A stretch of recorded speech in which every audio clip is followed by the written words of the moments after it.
Agama Marapu merupakan kepercayaan asli masyarakat Sumba yang mengultuskan roh leluhur sebagai arah kepercayaan dan tujuan berbagai ritual. Para penganut Marapu selalu melakukan berbagai ritual yang diarahkan kepada roh para leluhur sebagai bentuk penghormatan, pemujaan, syukur, dan pertobatan, sambil memberikan korban persembahan berupa hewan, sirip pinang, beras, dan lain sebagainya. Kali ini saya akan mencoba mengidentifikasikan agama Marapu ke dalam 7 dimensi sebagaimana yang disinggung oleh Ninian Smart. Yang pertama adalah doktrin. Salah satu doktrin dalam agama Marapu adalah keyakinan mereka terhadap Marapu sebagai yang mengatur alam semesta dan kehidupan manusia. Marapu juga diyakini sebagai kekuatan yang memiliki kekuasaan atas kehidupan, kematian, dan kesuburan. Oleh karena itu, dalam agama Marapu, pemujaan dan penghormatan terhadap Marapu sangat penting. Kemudian juga memiliki konsep tanah humba adalah konsep dalam agama Marapu yang merujuk pada keberadaan dunia bawah tanah. Konsep ini melambangkan kehidupan setelah kematian dan diyakini sebagai tempat bersemayamnya para roh leluhur. Oleh karena itu, dalam agama Marapu, pemakaman memiliki makna yang sangat penting karena dianggap sebagai upacara pemulangan roh ke tanah humba. Yang kedua adalah ritus. Ada banyak ritual dan upacara dalam kepercayaan Marapu. Salah satunya ialah pasola. Dalam ritus pasola pada mulanya akan diawali dengan ritual nyale yang akan dilakukan di pantai, yaitu tempat di mana ikan atau nyale berkumpul. Ritual ini dilakukan pada saat bulan purnama pada bulan Februari dan Maret, tergantung pada penentuan kalender Marapu. Selama proses pencarian nyale, pemuda-pemuda ini juga melakukan puja dan doa untuk mendapatkan keberuntungan dan keselamatan selama acara pasola berlangsung. Setelah nyale terkumpul, ritual dilanjutkan dengan mempersembahkan ikan-ikan tersebut atau nyale tersebut kepada para leluhur dan roh di hutan. Selanjutnya dilanjutkan dengan ritual mabuluk, sebuah ritual yang dilakukan sebelum pertarungan dimulai. Tujuan dari ritual ini adalah untuk memohon perlindungan dan keberuntungan dari roh-roh leluhur dan dewa-dewi setempat. Ritual mabuluk biasanya dilakukan di dekat batu suci yang dianggap sebagai tempat berkumpulnya para roh dan dewa. Setelah ritual membuluk selesai, para peserta pasola memasuki tahap yang sesungguhnya, yaitu pertarungan pasola. Pertarungan ini dilakukan di lapangan terbuka menggunakan kuda dan tombak. Para peserta saling menyerang dengan tombak yang diarahkan ke arah lawan mereka yang juga berada di atas kuda. Setelah pertarungan selesai, biasanya dilakukan penyembelihan kerbau atau babi sebagai tanda syukur dan berterima kasih kepada roh-roh dan dewa-dewa setempat atas keselamatan dan keberhasilan dalam acara pasola. Penyembelihan kerbau atau babi ini dilakukan secara seremonial dengan menggunakan pisau tradisional yang dipegang oleh pemimpin adat. Yang ketiga adalah mitos. Biasanya di rumah-rumah kampung adat ada bagian rumah yang tidak boleh dimasuki atau dilewati perempuan menantu. Apakah hal ini masih berlangsung hingga pada saat ini? Ya, hal ini masih dipercaya oleh masyarakat Marapu. Misalnya, seorang laki-laki menikah dan tinggal di rumah laki-laki tersebut, maka istrinya tidak boleh melewati bagian rumah tersebut. Meskipun demikian, anak perempuan dari orang tua tersebut tetap diperbolehkan.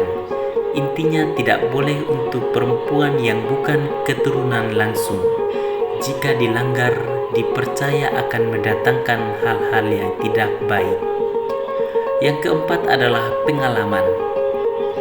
Salah satu praktik atau pengalaman yang ada dalam agama Marapu yaitu tarian dan musik digunakan dalam berbagai upacara adat dan dianggap sebagai sarana untuk menghubungkan diri dengan kekuatan gaib atau untuk mencapai Marapu.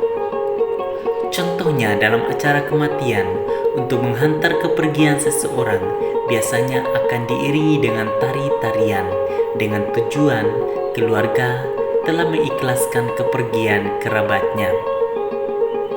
Yang kelima adalah tata kelembagaan. Marapu adalah dewa tertinggi dalam agama Marapu yang dipercayai sebagai pencipta alam semesta.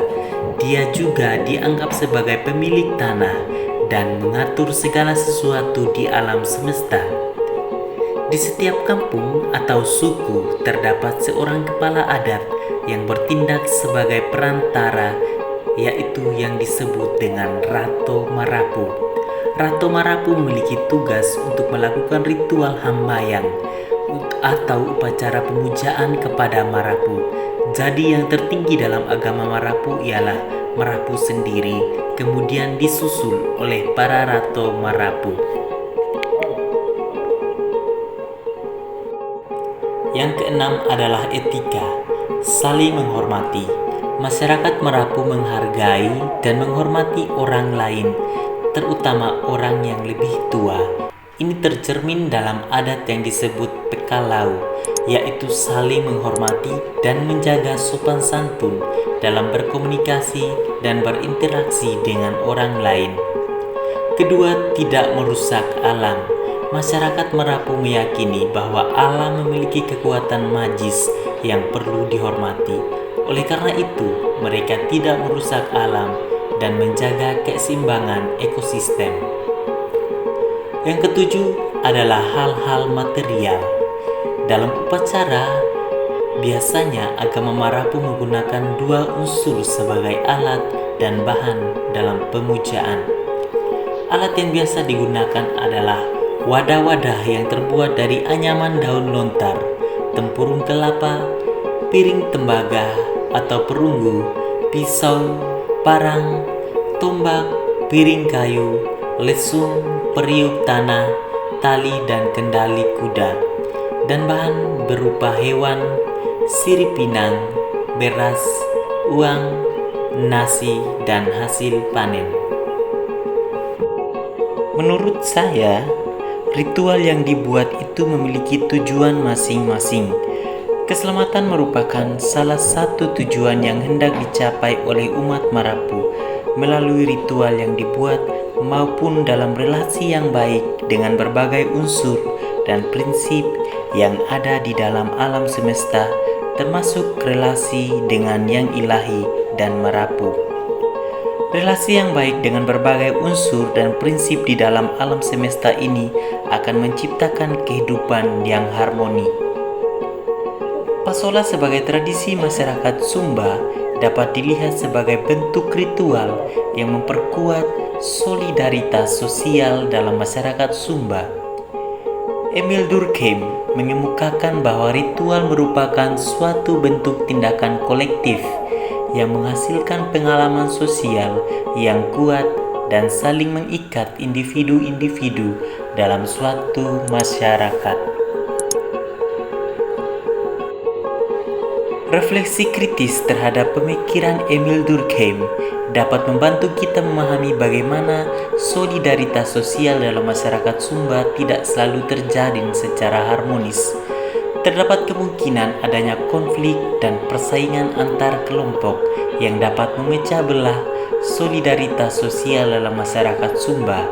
Oleh karena itu, penting untuk memperhatikan faktor-faktor sosial, politik, dan ekonomi yang dapat memengaruhi terjadinya konflik. Selain itu juga dapat membantu untuk mempertanyakan bagaimana Pasola sebagai tradisi masyarakat Sumba dapat terus berkembang dan beradaptasi dengan perubahan zaman tanpa mengorbankan nilai-nilai yang penting bagi masyarakat Sumba. Hal ini dapat melibatkan pihak-pihak yang terkait seperti pemerintah, akademisi, dan masyarakat Sumba itu sendiri untuk mencari solusi terbaik dalam mempertahankan tradisi Pasola sekaligus menjaga keberlangsungan sosial, politik, dan ekonomi masyarakat Sumba secara keseluruhan. Sekian penjelasan tentang agama Marapu. Terima kasih dan sampai jumpa.